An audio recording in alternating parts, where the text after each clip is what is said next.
Hello friends, कैसे हैं आप सब। उम्मीद है आप सब बहुत अच्छे होंगे और आपकी प्रिपरेशन बहुत अच्छी चल रही होगी। आज की क्लास के अंदर हम आपके साथ डिस्कस करने वाले हैं बेसिकली अकाउंटिंग फॉर शेयर, जो चैप्टर हमने स्टार्ट किया था उसका ये पार्ट नंबर 3 है। इस तीसरे पार्ट के अंदर हम आपके साथ डिस्कस करेंगे कि किस तरीके से शेयर के अंदर एक टॉपिक है जिसे हम बोलते हैं कंसिडरेशन अदर देन कैश। तो जो consideration other than cash topic है, इसको हम किस तरीके से सॉल्व करेंगे। इसको आप इस तरीके से समझिए कि हमने मान लीजिए किसी एसेट को परचेज किया। आमतौर पे क्या होता है कि जब हम परचेज करते हैं तो परचेज करने के बाद उसे कैश में या चेक में हम पेमेंट करते हैं। लेकिन इस चैप्टर के अंदर ऐसे क्वेश्चंस आपको मिलेंगे जहां पर बताया जाएगा कि मिस्टर एक्स ने या मिस्टर वाई ने एक एसेट खरीदी और उस एसेट के बदले में इन्होंने क्या किए, कुछ शेयर्स इशू कर दिए। यानी एसेट खरीद के हम पेमेंट कैश में भी कर सकते हैं और कैश की जगह हम शेयर भी इशू कर सकते हैं। तो इसी टॉपिक को हम बोलते हैं कंसिडरेशन अदर देन कैश।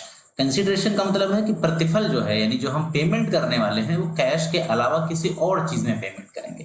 तो किसी और चीज में यहाँ क्या मतलब है, यहाँ किसी और चीज का मतलब और चीज नहीं है जो आप सोच रहे हैं। यहाँ और चीज का मतलब क्या है कि शेयर्स में हम पेमेंट करने वाले हैं। तो ये टॉपिक जो है एग्जाम के लिए काफी इंपॉर्टेंट है, क्योंकि यहाँ का एक शॉर्ट क्वेश्चन जो है आपके एग्जाम के अंदर यहाँ से बनता है।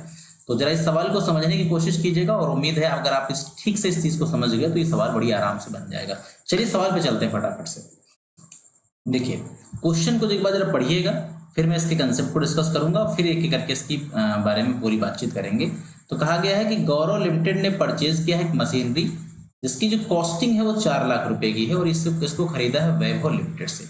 फिर ये कहा गया है कि पेमेंट जो हम करेंगे, payment for the same was as under. Payment हम दो तरीके से करेंगे। 1 लाख रुपए तो हम कैश पेमेंट करेंगे और जो बैलेंस अमाउंट होगा उसके लिए हम शेयर इशू करेंगे, जो शेयर होगा आपका 10 रुपए का एक।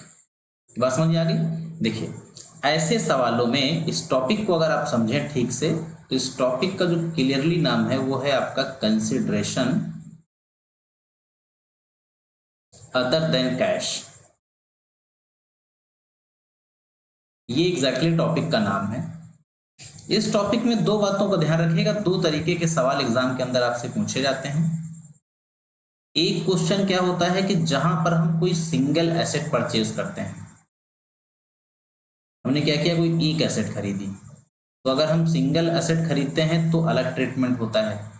और कुछ क्वेश्चंस आपको इसमें ऐसे देखने को मिलेंगे जहां पर हम किसी बिजनेस को ही खरीद लेते हैं, जिसे हम बोलते हैं रनिंग बिजनेस। यानी एक तो ऐसे सवाल आपको मिलेंगे जहां पर एक ही एसेट आपने खरीदी उसका ट्रीटमेंट करना है, और कुछ ऐसे सवाल आपको मिलेंगे या कुछ ऐसे केसेस आपको मिलेंगे जहां पर एक पूरी फर्म के बिजनेस को ही परचेज कर लिया जाता है। ठीक है, तो ये दो दो वैरायटी समझ में आ गई कि दो वैरायटी के सवाल आते हैं। इसमें आपको क्या क्या काम करना होता है, तो सबसे पहले तो आपको इसमें निकालना आना चाहिए नंबर ऑफ शेयर कैसे निकाले जाते हैं। तो नंबर ऑफ शेयर निकालने का तरीका क्या होता है, जो अब आपका अमाउंट अनपेड है, यानी आपका amount unpaid for any asset, for any asset purchase. जो भी आपने एसेट खरीदी है उसके बदले में जो अमाउंट बकाया है, और नीचे आप उसके अपॉन करोगे एनपी ऑफ शेयर। एनपी का मतलब होता है नेट प्रोसीड फ्रॉम शेयर। ये बात दोबारा समझिएगा। जब हम लोगों को बेसिक क्या क्या जरूरतें पड़ती हैं क्वेश्चंस को सॉल्व करने में, सबसे पहले तो हम निकालेंगे कि नंबर ऑफ शेयर कैसे निकलते हैं। क्या तरीका है, जो आपका अमाउंट बकाया हो, किसी एसेट को खरीदा और खरीदने के बाद कुछ पेमेंट आपका बकाया रह गया तो वो अमाउंट आप ऊपर रखिए। नीचे लिखिए एनपी ऑफ शेयर। एनपी का मतलब होता है नेट प्रोसीड, और ये कैसे निकलता है, जो आपकी शेयर की फेस वैल्यू होती है उसमें हम प्लस कर देते हैं प्रीमियम। अगर क्वेश्चन में प्रीमियम दिया होगा तो प्रीमियम प्लस होगा, या प्रीमियम ना दिया हो, डिस्काउंट दिया हो तो माइनस करते हैं डिस्काउंट। तो प्रीमियम या डिस्काउंट में से कोई एक चीज दे रखी होती है, उसी को आप ट्रीट करते हैं। प्रीमियम होगा तो प्लस करेंगे, डिस्काउंट होगा तो माइनस करेंगे। ऐसा करने से आपकी जो वैल्यू निकलती है उसे हम बोलते हैं एनपी, यानी नेट प्रोसीड फ्रॉम शेयर। ये बात क्लियर हो गई। आगे का सीन समझिए। इसी तरीके से जो दूसरा रनिंग बिजनेस का क्वेश्चन होता है उसमें एक रिक्वायरमेंट और बढ़ जाती है। वो रिक्वायरमेंट क्या है, वो जो उसका हम क्वेश्चन लेंगे तब आपको उसके बारे में बताएंगे, अभी उसको लेकर हम आपको कंफ्यूज नहीं करेंगे। अब हम जो सवाल हम करने वाले हैं, पहले उस क्वेश्चंस को हम देखते हैं और इस मैथोलॉजी का वहां पे हम इस्तेमाल करने की कोशिश करते हैं। तो भाई आपने 4 लाख रुपए की एसेट खरीदी, जिसमें से 1 लाख रुपए तो आपने तुरंत दे दिया। अब बकाया अमाउंट कितना रह गया? बकाया अमाउंट आपका रह गया कितना? 3 लाख रुपए का। तो 4 लाख रुपए को आप 1 लाख रुपए से माइनस करेंगे, 3 लाख रुपए आएगा। तो आपका जो रिमेनिंग अमाउंट है अभी वो कितना है? 3 लाख रुपए।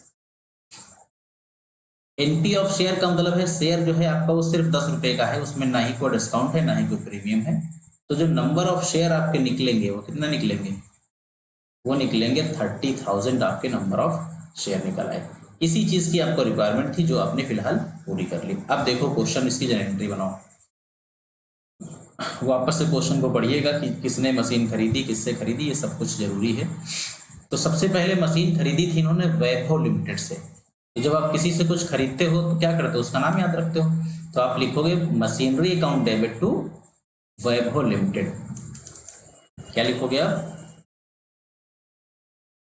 मशीनरी अकाउंट डेबिट, क्योंकि मशीन आपने खरीदी है। और टू में क्या लिखोगे? वैभव लिमिटेड। ठीक है। इसमें 1 लाख रुपए का पेमेंट कैश में कर रहे हो तो 1 लाख रुपए आप पेमेंट यहां पे भी लिखोगे, टू कैश अकाउंट। मशीन कितने की खरीदी? 4 लाख रुपए की। 1 लाख रुपए तो आपने पेमेंट कर दिया तुरंत। बकाया कितना रह गया आपका? 3 लाख रुपए का। ये बन गई इसकी पहली एंट्री। इस क्वेश्चन में 2 एंट्री करनी होती है कंसिडरेशन अदर देन कैश में। दूसरी एंट्री क्या करेंगे? दूसरी एंट्री करेंगे वैभव लिमिटेड डेबिट। वैभव लिमिटेड को हम क्या करेंगे? डेबिट करेंगे। चूंकि इनको हमने इशू किए हैं शेयर्स से बदले में, तो यहां पे हो जाएगा टू शेयर कैपिटल अकाउंट। हमने इनको इशू करे हैं कितने शेयर? 30,000 शेयर। ऊपर हमने नोट निकाला था 30,000 इंटू 10। तो यहाँ पे क्या लिखेंगे? नरेशन भी अगर आप लिखना चाहें तो लिख सकते हैं, being consideration paid by issuing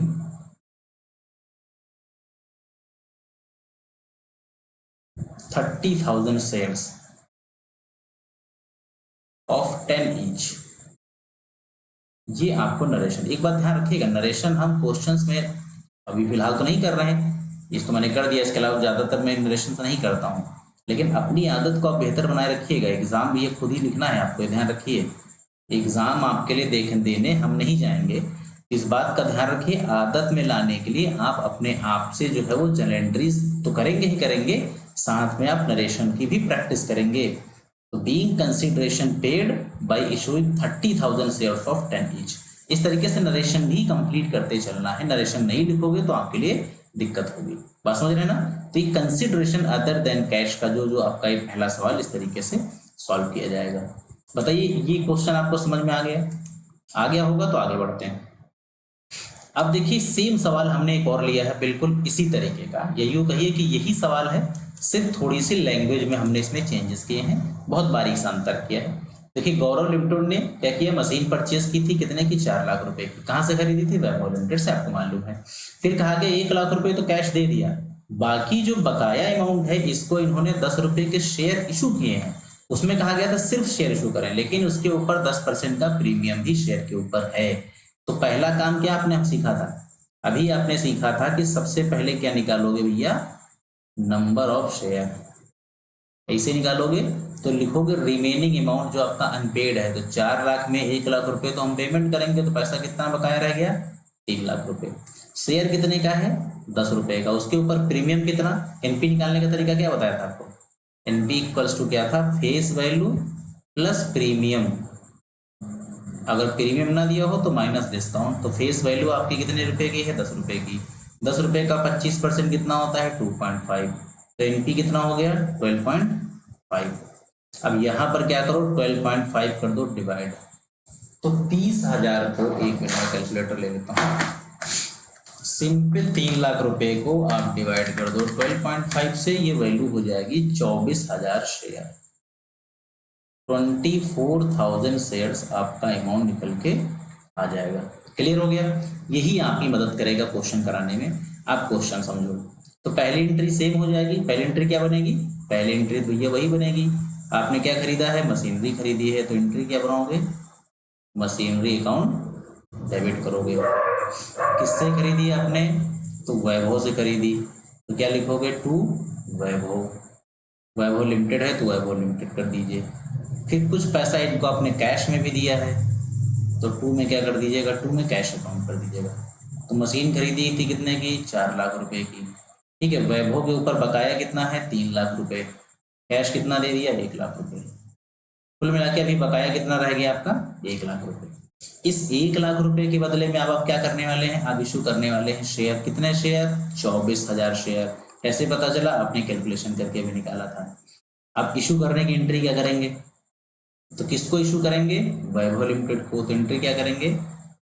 Vaibhav limited debit. Vaibhav limited को हमने क्या किया? डेबिट कर दिया। टू में हमने क्या किया? शेयर कैपिटल कर दिया। टू में क्या किया? शेयर कैपिटल अकाउंट कर दिया। और टू में हमने क्या कर दिया? शेयर प्रीमियम कर दिया। ये बात आपको शायद समझ में आ गई होगी।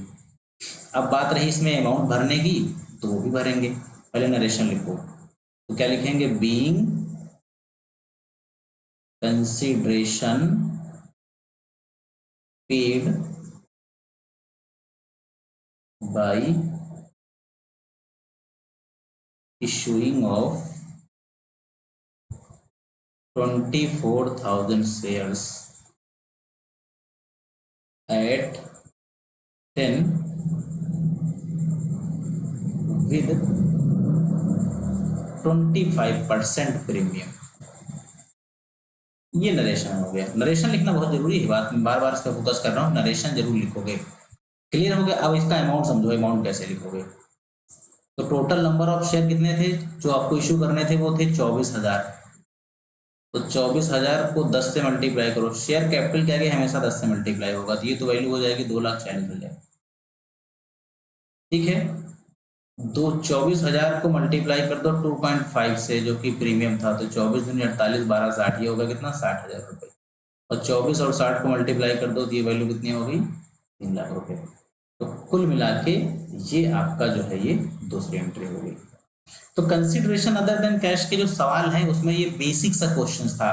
जब हम सिर्फ एक ही कह सकते हैं कि असेट को परचेज करते हैं, तो उस केस में इस क्वेश्चन को हम लोग शामिल करते हैं। आमतौर पे इस तरीके के ही क्वेश्चंस मिलते हैं। कभी कभी किसी रनिंग बिजनेस को भी हम परचेज करते हैं, तो रनिंग बिजनेस वाले क्वेश्चंस को हम नेक्स्ट क्वेश्चन लेक्चर के अंदर कंसीडर करेंगे। और उम्मीद है ये लेक्चर आपको अच्छा लगा होगा। वीडियो अच्छा लगा हो, हेल्पफुल लगा हो, तो आप लेक्चर को लाइक कीजिए, अपने फ्रेंड के साथ शेयर कीजिए। कोई इंक्वायरी है तो आप कमेंट सेक्शन के अंदर लिखिए। बाकी मिलते हैं नेक्स्ट वीडियो के साथ। चलिए, तब तक के लिए सभी का धन्यवाद। So thanks for watching this video. Have a nice day.